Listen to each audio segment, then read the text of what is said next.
Assalamualaikum warahmatullahi wabarakatuh. Selamat siang, sahabat main podcast yang ada di luar sana. Nah, bersama saya kembali lagi bersama saya Abdul Malik. Kita ketemu lagi di podcast SMK Negeri 2 Gorontalo. Dan kali ini kita kedatangan tamu. Lagi-lagi tamu saya itu otomatis orang-orang yang spesial ya. Jadi tamu yang sangat spesial, jauh-jauh kita datangkan dari Sulawesi Selatan ya. Dari Sulawesi Selatan kita sambut dulu, kita sapa. Selamat sore Pak Mustafa. Pak Mustafa ini sebagai narasumber nasional implementasi kurikulum Merdeka ya, benar ya Pak ya. Mungkin bisa perkenalan dulu Pak, mungkin agar sahabat main podcast lebih kenal lagi ini. Terima kasih Pak Malik. Jadi saya alhamdulillah ingin mengucapkan selamat sore kepada semuanya. Ini sebuah apresiasi yang besar bagi saya diberikan kesempatan untuk berdiskusi ataupun berkomunikasi di dalam acara ini. Saya Mustafa, sehari-harinya saya adalah guru di SMK Negeri 4 Makassar di bidang pariwisata, mengajar pariwisata, mengajar bahasa Jerman, juga mengajar bahasa Prancis. Wow. Dan di bidang kurikulum Merdeka, alhamdulillah diberikan amanah sebagai instruktur nasional atau fasilitator yang sebenarnya tujuannya adalah untuk berdiskusi dan bersama-sama dengan teman-teman memaknai regulasi-regulasi ataupun aturan-aturan serta implementasinya di dalam kegiatan pembelajaran di sekolah. Oke, nah sebelum kita ke topik nih Pak ya, saya mau tanya dulu, ini udah keberapa kali Bapak ke Gorontalo nih? Ke Gorontalo ini udah beberapa kali ya, kalau hitungannya kalau tidak salah ingat ini kunjungan yang ke-7 atau ke-8 ya. Jadi udah familiar dengan Gorontalo ya Pak ya? Ya, sejak tahun awal 2000-an. Oh iya. Seingat saya 2003 pertama kali saya menginjakkan kaki di Gorontalo. Oke, jadi bisa jadi sudah hafal jalan-jalan ya? Kalau jalan itu belum hafal nampaknya. Saya perlu banyak belajar dari Pak Malik ataupun teman-teman lainnya. Oke, baik. Oke, saya ucapkan selamat datang Pak di Provinsi Gorontalo. Kembali lagi ya. Kemudian selamat datang juga di SMK 2 lagi, udah kesekian kali ya. Nah, kali ini saya akan membahas tentang proyek penguatan profil Pancasila. Oke, terkait dengan profil pelajar Pancasila. Apa sih profil pelajar Pancasila itu Pak? Baik, jadi profil pelajar Pancasila itu adalah sebuah aktivitas yang dilakukan oleh sekolah bersama dengan peserta didik dengan tujuan untuk mencapai 6 dimensi dari profil pelajar Pancasila itu. Sebelumnya saya ingin menyampaikan bahwa Kementerian Pendidikan Kebudayaan Riset Teknologi itu menetapkan visi pendidikan Indonesia. Ini itu mewujudkan Indonesia maju yang berdaulat, mandiri, dan berkepribadian sesuai dengan Pancasila.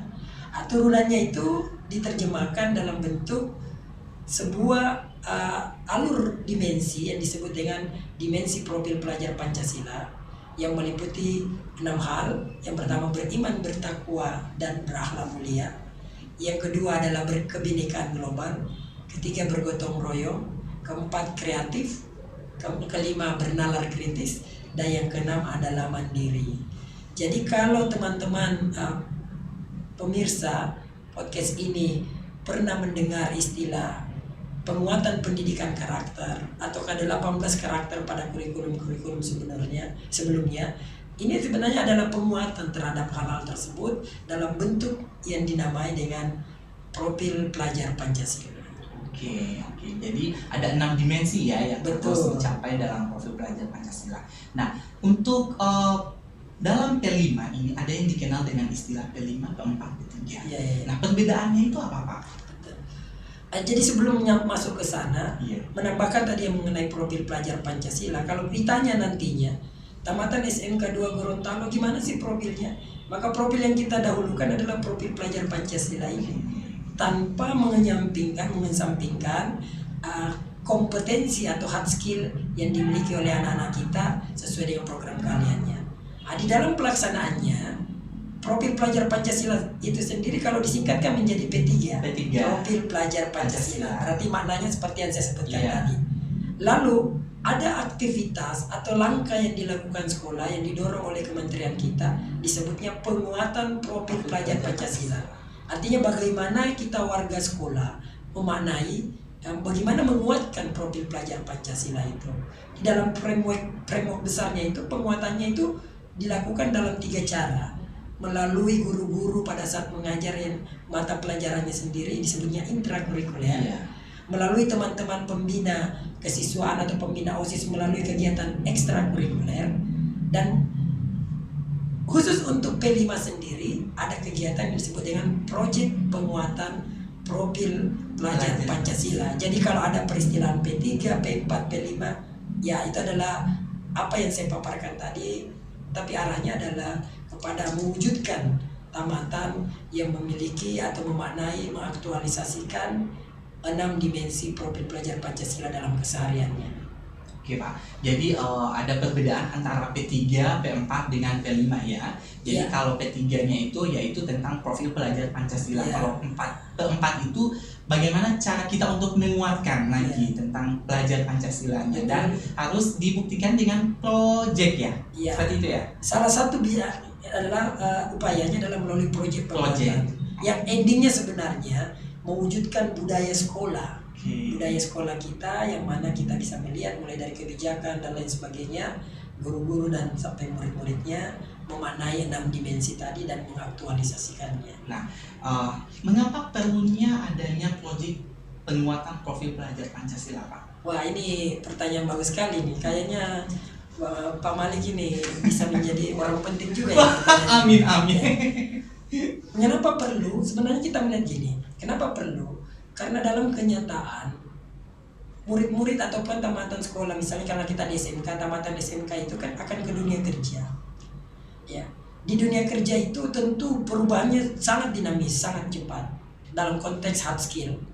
Namun dalam konteks soft skill, tuntutan yang dibutuhkan oleh dunia kerja itu adalah hal-hal yang sebenarnya menjadi istilah kita adalah sesuatu yang tak lekang oleh zaman. Sehingga kita ingin murid-murid kita itu, tamatan kita itu punya kompetensi sebagai pembelajar sepanjang hayat. Maknanya adalah kalau mereka memaknai beriman, bertakwa kepada Tuhan Maha Esa dan beralam mulia sampai dengan kemandirian mereka miliki, mereka akan menjadi pembelajar sepanjang hayat yang nanti ditambahkan dengan kompetensi global yang mereka miliki, sehingga diharapkan dapat bermakna dan bermanfaat nantinya setelah mereka masuk ke dunia kerja ataupun bergaul di dalam kehidupan sehari-hari di masyarakat. Iya, jadi sangat penting sekali ya. Oh, iya, belajar sepanjang hayat ya. Betul, pembelajar sepanjang hayat. Saking pentingnya nih, Iya. kalau kita lihat dalam struktur di bawah tujuan pendidikan nasional itu langsung tertulis profil pelajar Pancasila yang kita target. Ya, oke. Bahkan ada lagunya juga ya. Oh ya, itu mungkin hafal Pak. Iya, hafal ya. Hafal ya. Nantilah kita nyanyi bareng di tempat yang lain. Oke Pak, dalam menyiapkan ekosistem sekolah nih Pak, budaya satuan pendidikan seperti apa yang harus dipersiapkan untuk pelaksanaan proyek? Ini menarik sekali. Ketika kita ingin membentuk budaya satuan pendidikan bagi tamatan kita, murid-murid kita, ada 3 poin yang perlu kita harus maknai bersama. Bahwa mulai dari kepala sekolah, manajemen sekolah, guru-guru, tenaga tata usaha, tenaga yang ada di sekolah apapun namanya, itu harus memiliki 3 poin utama sebenarnya. Yang pertama adalah kita harus punya budaya yang berbentuk adalah kita mau semua keterbukaan. Kita harus mampu semua menanamkan pada diri kita bahwa kita sebagai orang yang punya kemampuan dalam menerima apapun masukan-masukan, tentunya nanti menyaring dan lain sebagainya, tapi keterbukaan yang penting. Yang kedua, harus punya kemampuan mempelajari hal-hal yang baru. Kenapa mempelajari baru? Karena ketika kita berinteraksi, kalau misalnya berbicara tadi P5, ada yang disebut topik atau project dilakukan. Kadang ada yang belum pernah kita lakukan, tapi kita mencoba memanai, oke, kita penting dan kita mau pelajaran baru. Agar murid-murid kita yang kita dorong juga, mereka juga memaknai hal baru tersebut. Dan yang ketiga yang penting sekali untuk menentukan budaya satuan pendidikan ini adalah kolaboratif. Kita harus membiasakan diri kolaboratif. Sekarang zamannya zaman kolaborasi, bukan zaman individualis. Seperti podcast ini kita berkolaborasi. Kolaborasi ya. Oke, untuk proyek Pancasila otomatis ada namanya desain proyek nih Pak. Betul sekali. Dalam mendesain proyek nih Pak, Ya. bagaimana tahapan penguatan profil pelajar Pancasila dan bagaimana merancang atau mengembangkan kegiatan proyek ini? Iya, jadi sebenarnya desain itu ada beberapa cara ya. Tentu di Kementerian Pendidikan Kebudayaan dan Teknologi dalam hal ini direktorat terkait tidak menyatakan bahwa harus mengikuti pola A, B, C, D yang secara mutlak, tidak. Tetapi dalam pedoman profil pelajar Pancasila yang dikeluarkan oleh Kementerian, contoh diberikan ada 4 tahapan yang disebut dengan ketika mengembangkan desain proyek. Ada tahapan pengenalan, tahapan kontekstualisasi, tahapan aksi, dan tahapan refleksi dan tindak lanjut. Ada yang memisahkan refleksi tidak lanjut menjadi 5. Ada yang menggabungkan antara refleksi dan tindak lanjut. Oke, jadi ada 4 tahapan ya Pak? Iya, ada 4 tahapan, ada juga yang 5 5 tahapan. Oke, nah mungkin bisa dijelaskan ada namanya itu tentang fasilitator nih Pak ya? Betul. Ada tugas dari fasilitator. Sebelum Betul. itu mungkin bisa dijelaskan apakah fasilitator itu mengajar atau memfasilitasi? Betul. Kita mengacu pada aturannya itu Kemendikbudristek sebelumnya nomor 56, sekarang ada Kemendikbudristek 262 tahun 2022 menyatakan di situ bahwa ketika guru beraktivitas di dalam kegiatan proyek penguatan profil pelajar Pancasila diberikan sebutan sebagai fasilitator. Kenapa seperti tadi yang ditanyakan? Tujuannya sebenarnya bukan mengajari dalam konteks ini karena proyek itu adalah aktivitas yang didorong pada akhirnya nanti dimensi apa pada profil Pancasila yang mau dicapai.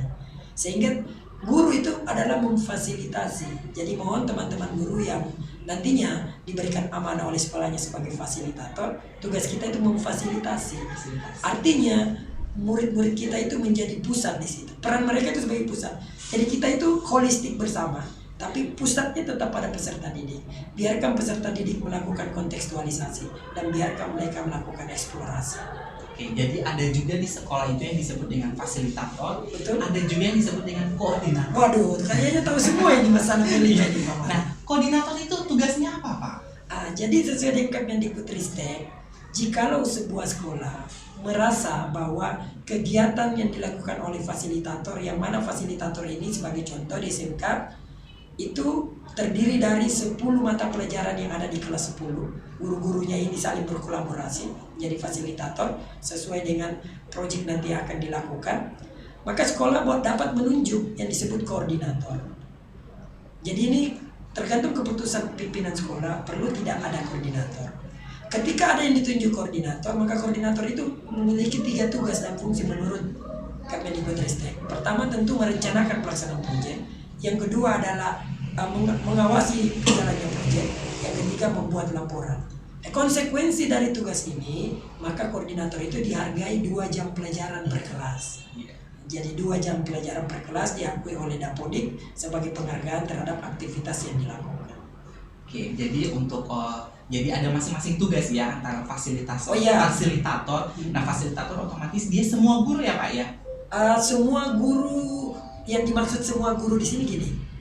Semua guru bertanggung jawab terhadap penguatan profil Pancasila yang keempat. Tapi tidak semua guru terlibat langsung secara kolaboratif pada kegiatan P5. Karena ada mapel-mapel yang disebut 10 mapel di kelas 10, kecuali mapel dasar-dasar program kalian kalau di SMK. Jadi seperti itu. Oke. Nah, untuk tugas dari fasilitator sudah dijelaskan tadi, tapi apa yang perlu dikuatkan oleh atau ditingkatkan oleh tim fasilitator untuk memastikan bahwa proyek yang akan dilakukan itu berjalan dengan baik, Pak? Baik, ini kan proyek berjalan dengan baik. Mirip kalau ditanyakan bagaimana cara pembelajaran itu juga berjalan dengan baik. Ini kan bagian dari pembelajaran. Iya, bagian dari pembelajaran. Sehingga seorang fasilitator itu secara dasarnya dia harus memiliki pemahaman mengenai pembelajaran berbasis proyek. Karena kalau tidak akan menjadi tantangan nantinya ketika berjalannya tahapan tadi yang kita bicarakan, pengenalan, kontekstualisasi, aksi, dan refleksi. Yang kedua, seorang fasilitator karena menghadapi anak yang berbeda latar belakang, dia juga punya harus pemahaman terhadap strategi diferensiasi. Bahwa antara si A, si B, si C itu punya minat yang berbeda, passion yang berbeda, pendekatan yang berbeda. Kemudian juga ada strategi bagaimana mengakses harus juga strategi dia yang pemahamannya lah strategi mengenai bagaimana dia melakukan refleksi, strategi bertanya, dan tentu sebagai bagian daripada kegiatan proyek ada strategi pendampingan yang harus dimaknai. Ini tahap dasarnya. Tentu ini bukan harus hanya 6, ada beberapa hal lain tentu yang akan berkembang sesuai dengan kondisi masing-masing. Iya, jadi kalau misalkan untuk dalam proyek otomatis ada yang namanya laporan hasil proyek, Pak. Oh ya, betul sekali. Jadi dalam mendokumentasi dari laporan hasil proyek, Iya. bagaimana mengolah dan menyusun pelaporan hasil proyek itu, Pak? Iya, jadi kegiatan proyek ini kan dipandu oleh sebuah target, tujuan yang ingin dicapai. Tujuannya apa? Dimensi profil Pancasila. Kita nanti menyepakati, tim fasilitator bersama koordinator menyepakati dimensi apa yang mau dicapai dalam satu topik atau proyek. Kemudian dilihat nanti apa elemen dan sub-elemen yang mau dicapai pelaporan itu. Pelaporan itu untuk guru ada yang disebut membuat rubrik atau jurnal. Untuk peserta didiknya atau muridnya, dia akan membuat kegiatan yang mungkin bisa dituangkan dalam bentuk portofolio. Nanti portofolio dan aktivitas ini akan dinilai dan dilaporkan nanti adalah hasil akhir mengenai capaian dari setiap murid terhadap setiap dimensi pada proyek yang sama, yang endingnya akhirnya nanti akan dibentuk dalam sebuah rapor proyek penguatan profil pelajar Pancasila yang bersifat deskriptif kualitatif. Jadi murid-murid kita itu akan dapat 2 rapor proyek penguatan profil Pancasila dan rapor mata pelajaran intrakurikulernya. Nah, terkait dengan rapor nih, Pak, tentang penilaian nih, seperti apa wujud dari penilaian kelima, Pak? Jadi penilaian kelima itu adalah penilaian proses, aktivitas, sama dengan hakikat pada kurikulum Merdeka, bahwa yang dilakukan adalah penilaian proses, formatif, dan sumatif. Jadi yang dinilai sebenarnya adalah kalau proyeknya A, misalnya mengelola sampah sebagai contoh pada gaya hidup berkelanjutan temanya, sebenarnya anak kita dorong tahu mengelola sampah, tapi sebenarnya bukan itu yang paling utama. Yang paling utama adalah pemahaman dia mengenai hal tersebut, keterampilan dia mengenai hal tersebut bisa mendorong atau bisa mengaktualisasikan dimensi apa, misalnya dia bekerja itu kegotong royongan, dia bekerja memaknai temannya lain, dia bernalar kritis, atau menerima pendapat orang lain jadi dia bernalar kritis, atau mungkin ada kemandirian dan lain sebagainya. Sehingga rapornya itu nanti akan menggambarkan capaian-capaian dia terhadap 6 dimensi profil Pancasila melalui kegiatan proyek yang disepakati bersama dengan guru dan teman-teman. Oke, jadi kalau rapor itu kita sudah berbicara tentang evaluasinya. Betul ya. sekali. Nah, untuk bagaimana mengevaluasi implementasi dari proyek itu, Pak? Salah satu hal yang paling sederhana disampaikan oleh kementerian melalui panduan adalah hendaknya teman-teman fasilitator bersama koordinator di setiap akhir kegiatan menyiapkan sebuah lembar refleksi sebagai bagian dari evaluasi, refleksi dari peserta didik, refleksi dari fasilitator terhadap bagaimana makna dan bagaimana manfaat dari kegiatan proyek tersebut. Sehingga artinya proyek berikutnya dapat kita jalankan lebih baik lagi karena kita sudah merefleksi bagian mana yang perlu diperbaiki. Misalnya mungkin kerjasamanya agak kurang di proyek pertama, bagaimana menguatkan kerjasama itu. Mungkin ada hal-hal tertentu yang menyangkut fasilitas, bagaimana melengkapi fasilitas tersebut dan lain sebagainya. Oke, jadi setelah dirancang proyeknya, kemudian pada pelaksanaan, kemudian kita dokumentasikan, kemudian pelaporan hasil dan evaluasi. Betul sekali. Nah, terkait dengan raport lagi nih, Pak. Apakah raport dari kelima bisa menjadi dasar kenaikan kelas nih? Bagus sekali. Di dalam panduan pembelajaran asesmen untuk kurikulum Merdeka ada 9 kriteria minimal, 9 kriteria yang dapat digunakan. Saya tidak bisa mengatakan minimal karena tentu bisa saja ada nanti pertimbangan-pertimbangan tertentu. Di kriteria yang kedua disebut bahwa syarat kenaikan kelas itu adalah mengikuti proyek penguatan profil pelajar Pancasila. Bukti dari mengikuti proyek penguatan profil Pancasila akan ada rapor. Iya. Maknanya adalah ketika ada 1-2 murid kita yang tidak ikut, bukan berarti secara otomatis langsung tidak naik kelas, tidak. Ingat, di kurikulum Merdeka itu kita mendorong anak melihat apa sih intervensi yang harus kita lakukan. Setelah sekian banyak intervensi dilakukan, tentu penetapannya kembali kepada aturan akademik masing-masing sekolah. Oke, jadi bukan menjadi salah satu untuk kenaikan kelas ya, atau Salah satu kriteria. kriterianya, Salah satu tapi kriteria. tidak berdampak pada mungkin akan terkendala ketika anak dikatakan belum berkembang nih. Oh ya, kan nanti ada penilaiannya. Ada rubrik mengatakan belum berkembang, mulai berkembang, sangat berkembang sesuai harapan, sangat berkembang. Mananya gini, dalam proses yang tadi ditanyakan mengenai asesmen, kita berharap setiap proyek berjalan, anak yang awal-awalnya belum aktif atau kita kategorikan belum berkembang, mudah-mudahan 1 tahun melakukan kegiatan di proyek terakhir dia sudah mulai berkembang atau berkembang sesuai harapan.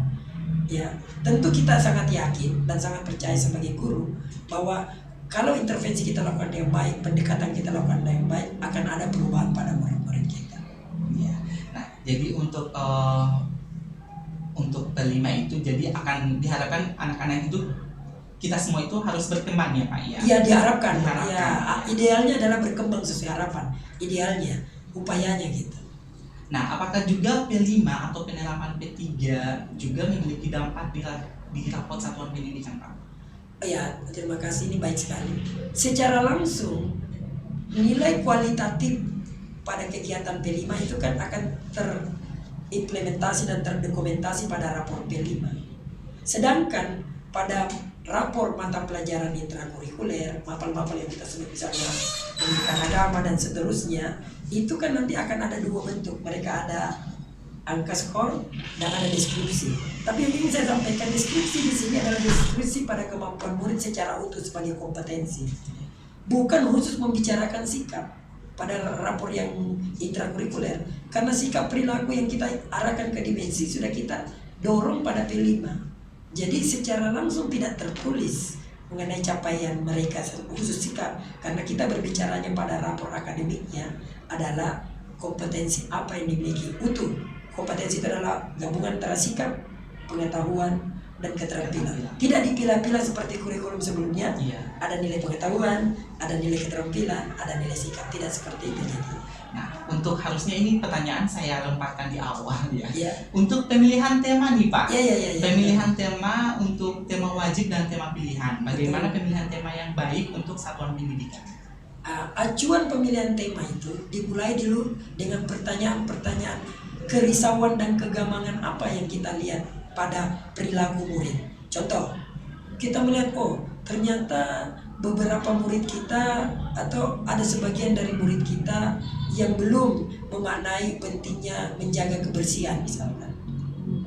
Kita akan melihat kegamangan ini hubungannya dimensi apa sih yang mereka belum miliki. Berarti dimensi yang arahnya beriman, bertakwa, dan berakhlak mulia, karena ada di sana alat terhadap alam dan seterusnya. Berarti kita lihat dimensi-dimensi apa yang terkait lainnya. Dari dimensi itulah kita akan tentukan tema apa yang berhubungan. Pemerintah sudah mengeluarkan ada namanya untuk SMK 6 tema pilihan dan 1 tema wajib. Maka kita pilihlah tema pilihan apa yang bersesuaian dengan kegamangan kerisauan kita terhadap kondisi anak yang kita mau dorong secara maksimal. Sedangkan di SMK ada kekhususan, ada namanya tema kebekerjaan. Kenapa? Karena anak SMK itu kan targetnya adalah bekerja setelah tamat atau berwirausaha. Untuk bekerja setelah tamat, mereka perlu memaknai apa sih budaya kerja yang ada. Sehingga kita nanti mengambil tema keberkerjaan, memilih nanti proyek yang bersesuaian dengan penyiapan mereka, agar mereka memaknai soft skill apa atau keterampilan lunak ataukah sikap karakter apa yang dibutuhkan ketika mereka nantinya praktek kerja lapangan ataupun ketika mereka nanti tamat dan bekerja di dunia kerja masing-masing. Ya, oke. Nah, yang paling krusial sekali nih dalam P5 ini Pak ya, yaitu tentang pembagian jam atau pengaturan waktu yang efektif nih. Bagaimana yang paling efektif pembagian jam, berapa jam yang harus diperlukan dari masing-masing mata pelajaran, yang berapa jam untuk diambil di dalam satuan pendidikan atau dalam satu sekolah itu seperti apa Pak? Oke. Jadi berdasarkan ketentuan kurikulum Merdeka tahun ini, berdasarkan Kemendikbudristek 262 dinyatakan bahwa alokasi waktu proyek penguatan profil Pancasila itu mengambil sekitar 20-30% waktu. Ya, kita di SMK antara itulah 25-30%. Sebenarnya itu sudah ditentukan pada struktur kurikulum. Misalnya pendidikan agama ada 18 jam, olahraga adalah PJOK 18 jam dan seterusnya. Totalnya dalam 1 tahun 288 jam di kelas 10 di SMK, 144 jam di kelas 11 SMK, dan 36 jam di kelas 12 SMK.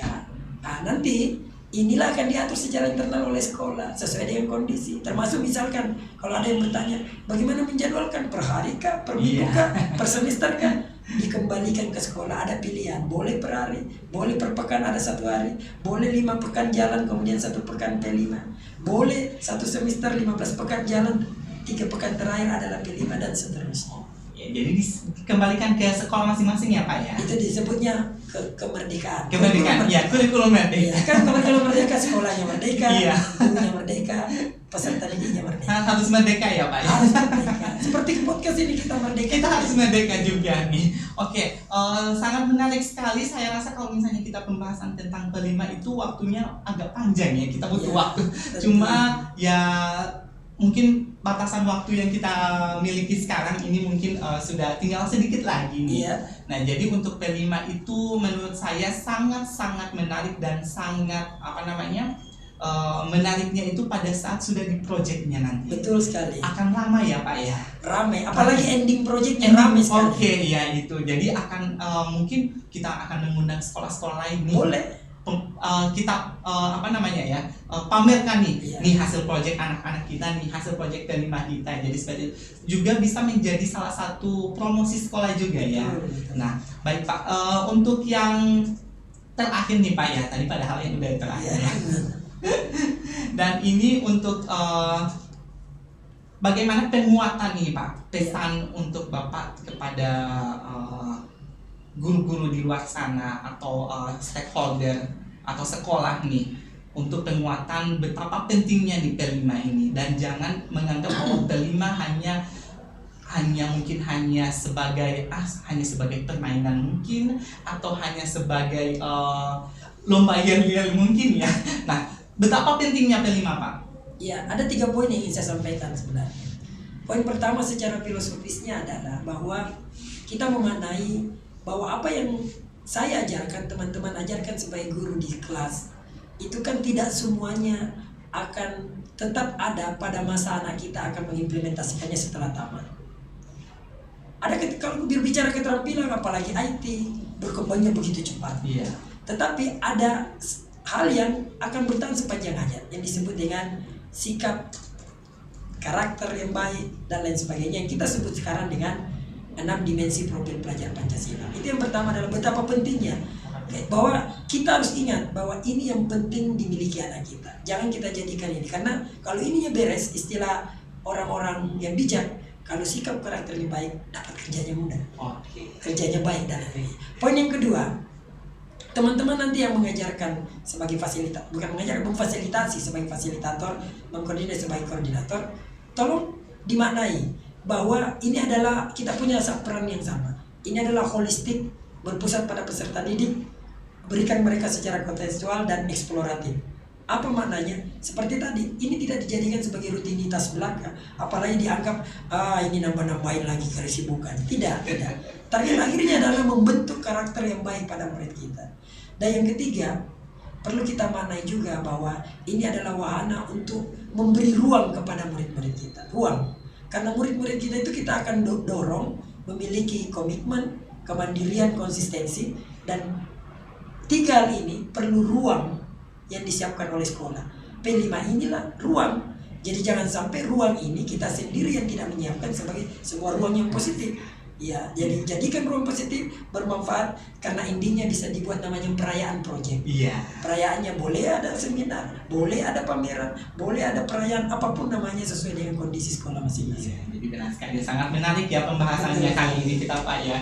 Tapi kita sudah di penghujung waktu nih. Terima kasih. Nah, saya ucapkan terima kasih Pak untuk waktunya dan sudah menyempatkan datang atau sudah menerima undangan ya Pak. Terima Ketika kasih. saya undang, padahal udah capek ya Pak, baru Iya. datang pagi ya Pak ya tadi ya. Pagi kemudian langsung kasih materi, lanjut lagi memenuhi undangan untuk Nah, podcast. itu bagian dari penguatan profil pelajar. Oke, jadi implementasinya lengkap sekali ya. Oke, terima kasih sekali lagi Pak atas Sama-sama, undangan sama-sama. kehadirannya nih. Iya. Kemudian semoga informasi yang disampaikan, ilmu yang disampaikan itu bisa bermanfaat untuk yang di luar Insyaallah. sana. Nah, sahabat main podcast itulah perbincangan kita terkait tentang P5 dengan Pak Mustafa, sangat menarik sekali. Semoga apa yang disampaikan itu bisa bermanfaat nih untuk kedepannya lagi, dan semoga Bapak Ibu di luar sana juga bisa paham nih maksud dari P5 itu apa tadi. Iya, betul Oke. sekali. Nah, sebelum kita closing mungkin kita bisa yel-yel dulu Pak. Iya, betul. Oke. Gimana ya? Mungkin hanya yel-yel biasa saja. Iya. Mungkin SMK bisa, Oke. SMK hebat, SMK bisa hebat, SMK 2 we do our best. Oke. Klien kita we do our We do our best. best, that's We do right. our best. Karena kita harus melakukan yang paling terbaik sekali. Setuju Oke. sekali. Oke, saya pandu ya Pak. Iya. SMK Bisa. SMK Hebat. SMK bisa hebat. Hebat. SMK 2 We do our best. Oke, terima kasih Pak. Terima kasih banyak. Sekian, assalamualaikum warahmatullahi wabarakatuh dan sampai jumpa. Waalaikumsalam warahmatullahi wabarakatuh.